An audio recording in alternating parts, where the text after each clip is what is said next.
इस वक्त की अहम खबर, कोरोना वायरस के पेश नज़र पावर मिनिस्ट्री सरगर्म नजर आ रही है। तो आपको बताएं कि कोरोना वायरस के पेश नज़र महकमा तवानाई सरगर्म नजर आ रहा है। आवाम के लिए आज राहत पैकेज का ऐलान हो सकता है। मरकजी वजीर तवानाई आर.के. सिंह ने हुक्काम के साथ मीटिंग में इस बात पर तबादला ख्याल किया है।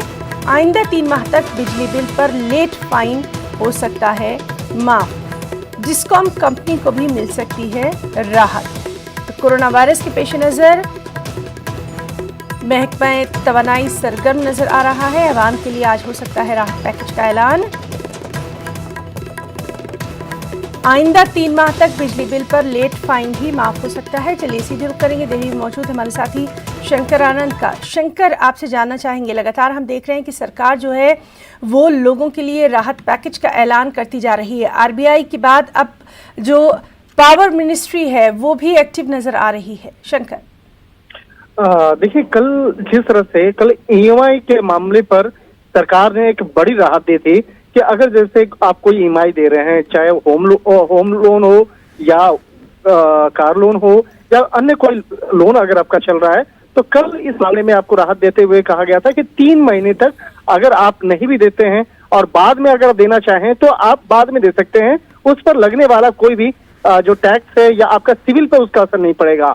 और आज उसी बात के मद्देनजर और एक बड़ा एक राहत जो है वो आज उसकी आज घोषणा आज हो सकती है। हालांकि इस मामले पर जो मंत्रालय से हमारी जो सूत्र हमारे कंफर्म कर रहे हैं कि इस मामले पर एक बड़ी राहत का फैसला लगभग कर दिया गया है, जिसमें कि अगर कोई बिजली बिल के भुगतान में अगर विलंब करता है और वो उस पर लगने वाला जो विलंब शुल्क है वो अब नहीं लगेगा। और आप अगर नहीं सक्षम है देने में तो कम से कम 3 महीने तक वो मामला आगे टाला जा सकता है। 3 महीनों के बाद आप उसे दे सकते हैं। तो एक तरह से कहीं न कहीं आम लोगों के लिए एक बहुत बड़ी राहत है, क्योंकि अभी जिस तरह से हालात बन रहे हैं उस हालात के मद्देनजर जो फाइनेंशियल जो प्रॉब्लम जो लोगों को आ रही है, जो वित्तीय परेशानियां आ रही हैं, तो उसके मद्देनजर एक फैसला लिया गया है कि जो भी शख्स अभी बिजली का बिल का भुगतान नहीं कर पा रहा है या वो उसका पैसा ज्यादा हो गया है, तो 3 महीने के बाद भी उसका भुगतान कर सकते हैं। यानी कि इस मामले पर थोड़ी सी राहत है। और इसके साथ साथ जो बिजली कंपनियां हैं उसके लिए एक बड़ा राहत पैकेज जो है बाकायदा वो देने का ऐलान आज औपचारिक तौर पर किया जाएगा। तो कहीं न कहीं इस मामले पर केंद्र सरकार लगातार राज्य सरकार के संपर्क में है। जी, आम लोगों को राहत देने की कोशिश लगातार सरकार की जानिब से जारी है। बहुत बहुत शुक्रिया शंकर तमाम तर जानकारी के लिए।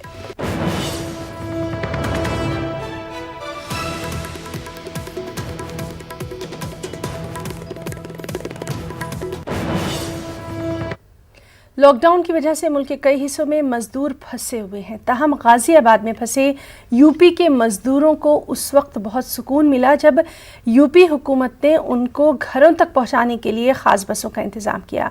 दरमांदा मजदूरों की भीड़ को काबू में रखते हुए पुलिस मजदूरों को तरतीब के साथ बस में सवार किया ताकि भगदड़ न मचे। वाज़ेह है कि मुल्क के दीगर हिस्सों में भी फंसे मजदूरों को ऐसी ही मदद का इंतज़ार है। कानपुर से आए, मेरी अम्मी का इंतकाल हो गया था, अब उसी में हम लोग फंस गए, अब जा नहीं पा रहे हैं घर। अब हम लोग घर पहुँचे तो हम लोग को समझ में आए। अभी तो हम लोग यही हैं कि भैया कानपुर से आए हैं हम लोग, सबको यहाँ हमारी खाला थी, इनकी मम्मी थी, वही मट्टी में आए थे। हम लोग 5 दिन से यहीं रुके, जा नहीं पा रहे, परेशान। हम लोग आलमबाग गए, वहाँ से फिर पैदल वापस आए यहाँ। भिजवा दीजिए, बहुत मेहरबानी होगी आप लोग की। हाँ, ये 12 बजे रात से आए थे, अभी तक कोई सुविधा नहीं मिली। अब जाके सुविधा मिली, अब जा रहे हैं आजमगढ़। बस यही लखनऊ आए थे, अब जा रहे हैं बकबरपुर जाना है। बहुत परेशानी झेलनी पड़ी, कमरे में भी दिक्कत थी, रोटी पानी की दिक्कत हो गई थी, इसलिए हम लोग गाँव जा रहे हैं। और ये ज़्यादा एकोमोलेशन यहाँ ना हो, जल्दी से जल्दी इनको अपने अपने स्थानों पर भेजा जा सके, मेडिकल चेक इनका समय से हो जाए, सैंपल्स वगैरह अगर किसी के लेने हैं तो वो हो जाएं। इस सब के लिए ज़रूरी है कि यहाँ पे एकुमुलेट ना हो। और आप देख रहे हैं इतनी सारी व्यवस्था की गई है इनको यहाँ से भेजने के लिए, उसी को हम लोग व्यवस्थित करने का प्रयास कर रहे हैं कि यहाँ स्टे इनकी मिनिमम रखी जाए। ये सारे प्रदेश के ईस्ट के जितने हमारे ज़िले हैं और वेस्ट साइड से लोग आ रहे हैं, दिल्ली से, गाज़ियाबाद से, तो एक जगह से नहीं है, कई जगहों से हैं। ख़ास तौर पे बहराइच, गोंडा, गोरखपुर, महाराजगंज इस तरह के लोग यहाँ पे आ रहे हैं। कुछ लोग इटावा वगैरह के भी आ गए हैं। कोई एक जगह बता पाना मुश्किल है, हर जगह के लोग हैं। जिंदगी अपनी कुछ इस शक्ल से गुजरी गालिब, हम भी क्या याद करेंगे कि खुदा रखते थे। जहां लॉकडाउन के बाद से मुल्क भर में मजदूरों की जो हालत जार है वो नाकाबिले बयान है। बड़े बड़े शहरों से मजदूर और गरीब पैदल ही अपने घर की जानिब रवां दवा हैं। सर पर अपने ज़रूरी सामान की पोटली लिए बच्चों को गोद में उठाए वो चल पड़े हैं। क्या मर्द, क्या ख़वातीन, क्या मासूम बच्चे, हालात ने सबकी कमर तोड़ कर रख दी है। रास्ते में इनके खाने पीने का इंतज़ाम नहीं है, जेब में पैसे नहीं हैं, मरे पे 100 दुर्रे की तरह इन्हें पुलिस की सख्तियां भी झेलनी पड़ रही हैं। ये क्या नाम है आपका? कहाँ से कहाँ जा रहे हैं? दिल्ली से झांसी। पैदल पैदल? हाँ। तो वाहन नहीं मिला? नहीं। तो लोगों ने आपकी मदद करी, भोजन दिया है आपको, आप खाना नहीं खा रहे हैं, बच्चे खाना खा रहे हैं? हाँ। क्यों? हमने खा लिया ना। हम एमपी जा रहे हैं, जबलपुर। कहाँ से आए हो? दिल्ली से आए हैं। दिल्ली से पैदल पैदल? पैदल पैदल आए हैं, 3 दिन से चल रहे हैं, भूखे प्यासे बच्चों को लिए हैं। तो दिल्ली क्यों नहीं रुके? दिल्ली में कुछ काम नहीं लगता, कुछ नहीं होता, क्या करें सर? नहीं तो सरकार ने कहा है कि आप जहाँ हैं वहीं रहिए, आपको खाना मिलेगा, पानी तो मिलेगा। कुछ नहीं देते हैं तो क्या करें? सरकार भी हमको परेशानी है तो हमने चल दिए कि क्या करेंगे, इधर कुछ नहीं है, भूखे मर रहे हैं। तो जबलपुर जाकर आप क्या करेंगे फिर? घर पे तो पहुंच जाएंगे, कुछ नहीं तो अपने बच्चे तो देखेंगे जोन जहाँ है हमारे, खेती बाड़ी देख लेंगे, होगा तो कर लेंगे, नहीं मिलेगा तो नहीं करेंगे। तो सरकार पर आपको भरोसा नहीं? 21 दिन का तो आप कम से कम वहीं पे रह सकते थे। रह तो सकते थे, जरा जरा बच्चे कुछ घर में, कुछ लोग हम बाहर हैं, तो हम क्या करेंगे? ऐसा फड़फड़ाएंगे नहीं, और कुछ भी नहीं, अभी मदद हमको नहीं मिली हुई है। दिल्ली से चले आ रहे हैं, पटरिया बांधे करके अपनी अपनी बच्चों के साथ लेकर के, तो जानकारी हो जाती है दिल्ली से आए हैं, मजदूर हैं ये, दूर दूर अपने घर जा रहे हैं, कोई बुंदेलखंड जा रहा है, कोई मध्य प्रदेश जा रहा है। तो देखिए नाज़रीन, ये अपने घरों को जाने को बेताब हैं और आप अपने घरों में बैठे हैं लेकिन बाहर निकलने को बेताब हैं। अब भी समझिए, stay home stay safe. Hyderabad की बात करेंगे, जहां से ताल्लुक़ रखने वाले अफराद अजमेर गए हुए थे। अजमेर दौरे के बाद हैदराबाद वापस हो रहे थे कि इस दौरान मुल्क भर में लॉकडाउन के पेश नज़र इन तमाम लोगों को मध्य प्रदेश राजस्थान बॉर्डर पर रोक दिया गया। मुतासरीन ने अब तेलंगाना हुकूमत से मदद की अपील की है। मुतासरीन में ख़वातीन और बच्चे भी शामिल हैं। इनका कहना यही है कि इनके पास खाने पीने के लिए कुछ नहीं है, इन्हें जल्द से जल्द इनके घर तक पहुँचाया जाए। हम लोग हैदराबाद के रहने वाले हैं। इस वक्त हमें राजस्थान के और एमपी के बॉर्डर पे खड़े हुए हैं। हमको अजमेर से हम जा रहे हैं, हमको एमपी के बॉर्डर पे छोड़ रहे नहीं, अजमेर से उधर जा रहे हैं, हैदराबाद को जाना है हमको। हम हैदराबाद में रहने वाले, किसी हमारे भाई के बच्चे का इंतकाल हो गया, किसी हालत में हम लोगों को ना खाने को पैसे ना खाना है हमारे पास, किसी हालत में यहाँ से हमारे कैसे और सबसे अपील है, हमको सबको यहाँ से इस जंगल में से निकाले। हम सवेरे से भूखे हैं, ना पानी है ना खाना है, छोटे छोटे बच्चे बिलक रहे सर, हमको कुछ भी नहीं मिल रहा है। आप देखिए सर, बच्चे और लेडीज बहुत रो रहे हैं साहब। हम किसी हालत में अजमेर से निकल रहे सर, मोहता में जाना है, किसी हालत में अर्जेंट है। हमको एमपी के बॉर्डर से हमको छोड़ रहे नहीं, हमको किसी हालत में यहाँ से हमको परमिशन के साथ है, हम लोग किसी हालत में हम लोगों को निकालो। अकबरुद्दीन अवैसी साहब से अपील है कि असदुद्दीन साहब से अपील है कि किसी हालत में हम सबको, तमाम लेडीज को और हमारे जेंट्स को सबको निकालिए। हमारे महमूद अली साहब से भी अपील है कि जल्द से जल्द निकालिए हमको। और वहीं आंध्र प्रदेश में कोरोना वायरस दिन ब दिन पैर पसारता जा रहा है, बढ़ता जा रहा है। फिलवक्त रियासत में कोरोना वायरस से मुतासरा मरीजों की तादाद 13 तक जा पहुंची है। कल एक ही दिन में मजीद 2 नए मामले सामने आए। इसके बाद रियासती हुकूमत ने अशियाए ज़रूरिया की ख़रीदारी के लिए सुबह 6 ta दोपहर 1 बजे तक का वक्त मुकर्रर किया। अब इसमें मजीद तखफीफ की गई है, यानी कमी की गई है। अब अशियाए ज़रूरिया की ख़रीदारी के लिए सुबह 6 बजे से लेकर सुबह 9 बजे तक सिर्फ 3 घंटों का वक्त मुकर्रर किया गया है। दूसरी जानिब गुंटूर में कोरोना वायरस का मुश्तबा मरीज, जो कि गुंटूर अस्पताल में ज़ेरे इलाज था, अस्पताल से फरार हो गया। पुलिस अब इस मरीज को तलाश कर रही है।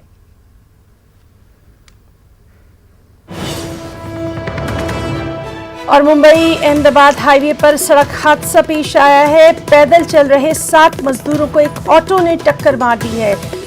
4 मजदूरों की मौके पर मौत हो गई है, 3 का अस्पताल में इलाज जारी है। आपको बताएं कि ये मजदूर अपने आबाई शहर गुजरात की जानिब जा रहे थे, लेकिन गुजरात पुलिस ने इन्हें वापस कर दिया था। तो मुंबई अहमदाबाद हाईवे पर यह सड़क हादसा पेश आया है। जिस तरह से लगातार हम आपको मुख्तलिफ रास्तों का हाल बता रहे हैं कि मजदूर पैदल ही अब अपने घरों की जानिब रवाना हो रहे हैं, तो इस तरह के हादसे भी पेश आ रहे हैं। चलिए सीधे रुख करेंगे हमारे नुमाइंदे अमित राय का। अमित, लगातार सरकार जो है वो गुजारिश कर रही है, अपील कर रही है कि जो जहां है वो वहीं रुक जाए, उनके खाने पीने का बंदोबस्त किया जाएगा। अगर सड़कों पर इस तरह से निकलेंगे तो ये हादसा भी पेश आएंगे। आपका क्या कुछ कहना है? देखिए, निश्चित तौर पे लोग जो है दूसरे राज्यों से जो लोग महाराष्ट्र में आके मजदूरी कर रहे थे, दिहाड़ी मजदूरी का काम कर रहे थे, वो महाराष्ट्र में बढ़ते आंकड़ों से घबरा गए हैं और वो जो है पैदल ही अपने राज्य निकल रहे। कल हमने देखा था कि हाईवे से जो लोग एमपी जाने वाले लोग हैं, राजस्थान जाने वाले लोग हैं, वो पैदल निकल रहे थे। ये मजदूर भी जो है गुजरात जा रहे थे, गुजरात के रहने वाले लोग हैं। और जैसे गुजरात बॉर्डर पे पहुंचे, पुलिस ने जो है सीमा में घुसने से रोक दिया, उन्हें वापस लौटा दिया क्योंकि लॉकडाउन का माहौल है। तो जब ये रिटर्न जो है वापस जो वसई की तरफ आए थे, तो विरार हाईवे पे जो है एक टेम्पो ने इन्हें जो है कुचल दिया। 7 लोग ये लोग थे। मौके पर ही 4 लोगों की मौत हो गई और 3 लोगों को जो है नजदीकी अस्पताल में एडमिट किया गया और 3 में से एक मरीज की जो है हालत एकदम नाजुक बताई जा रही है, ब्रेन डेड बताया जा रहा है उसका। तो बहुत ही हालत नाजुक है और बाकी 2 लोगों को जो है वो जो कमर है वहां पे जो है पीछे जो है काफी चोटें आई हैं, कुछ एक के पैर में चोटें आई हैं। तो कुल मिलाकर देखा जाए 4 की मौत हो चुकी है और एक ब्रेन डेड जो है वो बताया जा रहा है। ये सारे लोग जो है कोरोना पॉजिटिव के बढ़ते आंकड़ों से डर कर जो है गुजरात जा रहे थे और टेम्पो वाले को जो है गिरफ्तार कर लिया गया, ड्राइवर को, और टेम्पो को सीज कर लिया गया है। अमित, इस सब के बीच में आपसे ये भी जानना चाहेंगे, ऐसे लोगों के लिए वहां पर हुकूमत ने क्या कुछ खास इंतजाम किए? उद्धव ठाकरे लगातार अपील कर रहे हैं कि सबके लिए खाने पीने का इंतजाम किया जाएगा। देखिए, निश्चित तौर पे उद्धव ठाकरे ने कल भी जो है जब जनता को संवाद किया था, उन्होंने साफ तौर पे कहा था कि हर राज्य के मुख्यमंत्रियों का फोन आ रहा है, उनका ये कहना है कि हमारे राज्य के कुछ लोग आपके यहाँ मौजूद है, उनकी रक्षा करिए। तो उद्धव ठाकरे ने साफ तौर पे कहा था कि उन्हें खाने पीने की सुविधा है वो पूरी दी जाएगी, उनका ख्याल रखा जाएगा। लेकिन ये लोग डरे हुए, ये मजदूर वर्ग है, यानी रोज कुआं खोदना, रोज पानी पीना इनका काम है, तो पैसे इनके खत्म हो गए हैं, सड़क पे रहने को जो है मजबूर है, पैसे है नहीं। इनका साफ तौर पे कहना है कम से कम अपने गाँव जाएंगे तो वहां पे खेती बाड़ी हमारी है, तो कम से कम 2 वक्त की रोटी खा लेंगे। लेकिन इनका ये निर्णय जो है वो गलत साबित हो रहा है। सरकार बार बार कह रही है कि आपको सुविधाएं देंगे, लेकिन इनका कहना है कि हम अपने घर पे जब पहुंच जाएंगे तभी हम सुखी हो पाएंगे। इसके मद्देनजर जो है ये सरकार के प्रयासों का, सरकार के आदेशों का उल्लंघन करते हुए जा रहे हैं। और हमने देखा था कि आज एक बड़ा वाकया जो हमारे सामने आया कि एक्सीडेंट हुआ, 4 लोगों की मौत हो गई, 3 लोग एडमिट है, 3 में से एक का ब्रेन डेड बताया जा रहा है। तो कहीं ना कहीं जो है चिंता का विषय है। जी अमित, बहुत बहुत शुक्रिया अदा करना चाहेंगे आपका तमाम तर तफसीली जानकारी के लिए। मुंबई हाईकोर्ट ने उबूरी राहत में तौसीक कर दी है। अदालत से जिन्हें उबूरी राहत मिली है उन्हें मजीद राहत दी गई है। कोरोना वबा के चलते 30 अप्रैल तक राहत में तौसीक की गई है।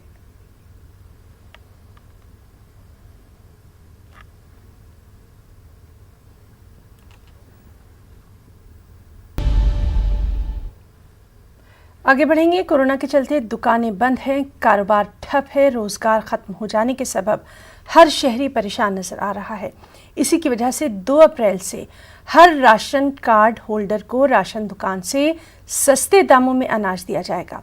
और इस तरह का ऐलान रियासत महाराष्ट्र के काबीनी वजीर बराए हाउसिंग जितेंद्र औहाट ने मुंब्रा पुलिस स्टेशन में राशन दुकानदारों की एक मीटिंग में किया। हम पूरे महाराष्ट्र से में देख रहे हैं कि कुछ लोगों को अनाज मिलने वाला है, वो 2 तारीख से शुरू हो जाएगा। कार्ड के जो बीपीएल कार्ड है, जैसे मुंब्रा में 52,000 कार्ड है, उनको 1-2 तारीख से 3 महीने का रेशन मिलना शुरू हो जाएगा और बहुत ज़्यादा मिलेगा। ये बार किधर भी हम कम नहीं करेंगे। पर हमने गवर्नमेंट से ये मांग रखी है, मोदी जी और सीएम से हम ये मांग कर रहे हैं कि हर गरीब आदमी को, अगर उसके पास रेशन कार्ड नहीं है तो तुरंत उसका रेशन कार्ड 2-3 दिन में बनाने को लो।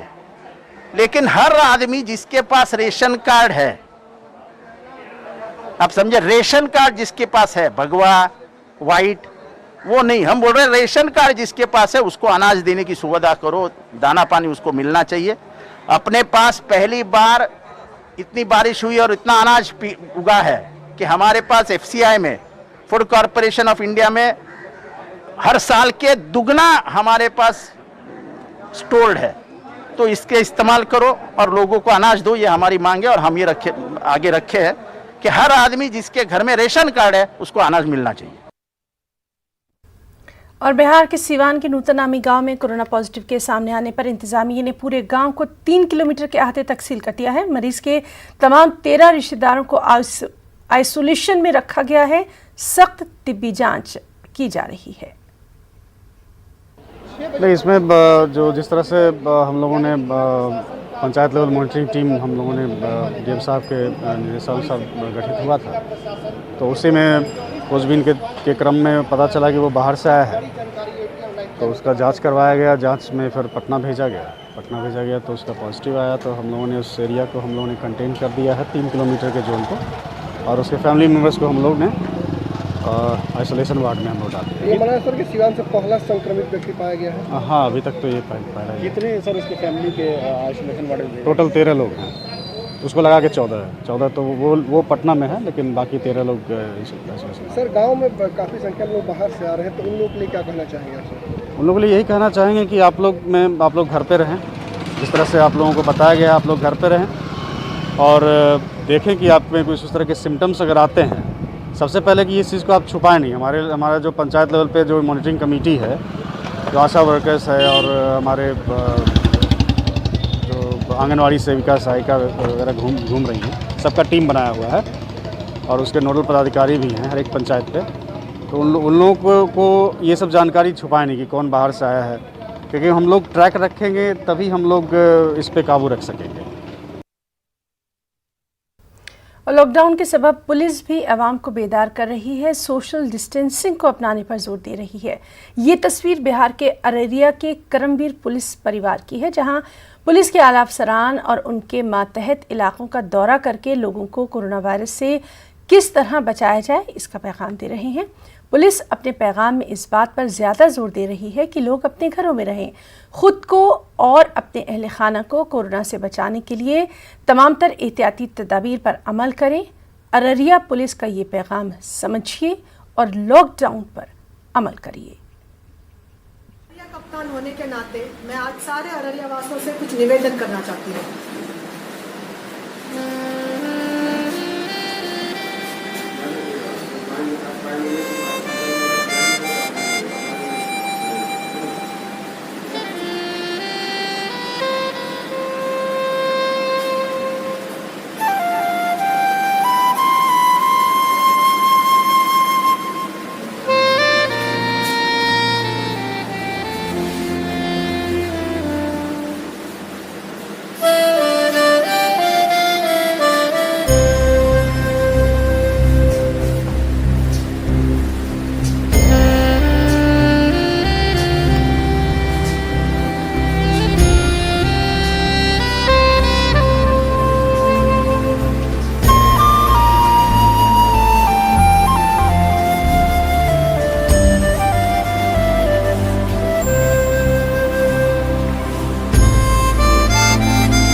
दिल्ली के सेलमपुर जाफराबाद इलाके में लॉकडाउन का असर देखने को मिल रहा है, लेकिन फिर भी काफ़ी लोग सड़कों पर चलते फिरते नजर आ रहे हैं। यहाँ का जायजा लिया हमारे नुमाइंदे खुर्रम शहजाद ने।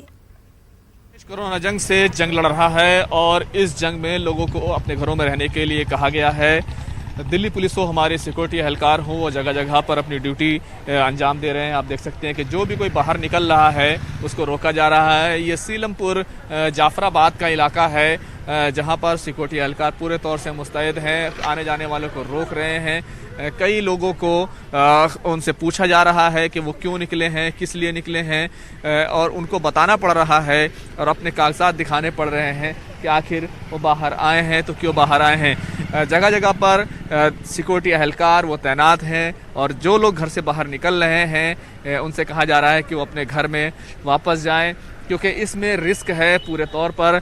अगर आप आसपास के हालात को देखेंगे तो आपको हर जगह पर दुकानें बंद नज़र आएंगी। का ये इलाका आप देखेंगे कि इस तरफ भी अगर आप देखेंगे, जो दूसरी तरफ रोड है वहाँ पर भी आपको सारी दुकानें जो है वो बंद दिखाई देंगी और काफ़ी लंबा एरिया आपको दिखाई देगा। लेकिन कुछ लोग आते जाते हुए दिखाई देंगे, जो या तो सब्ज़ी लेने के लिए निकले हैं या अपनी किसी मेडिकल इमरजेंसी की सूरत में निकले हैं।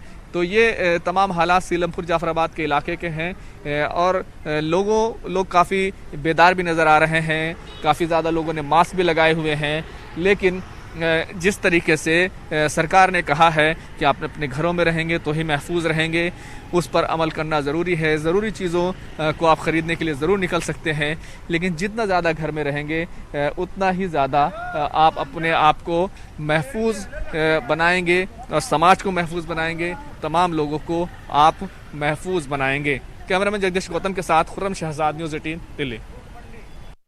खबरों में इतना ही। आदाब।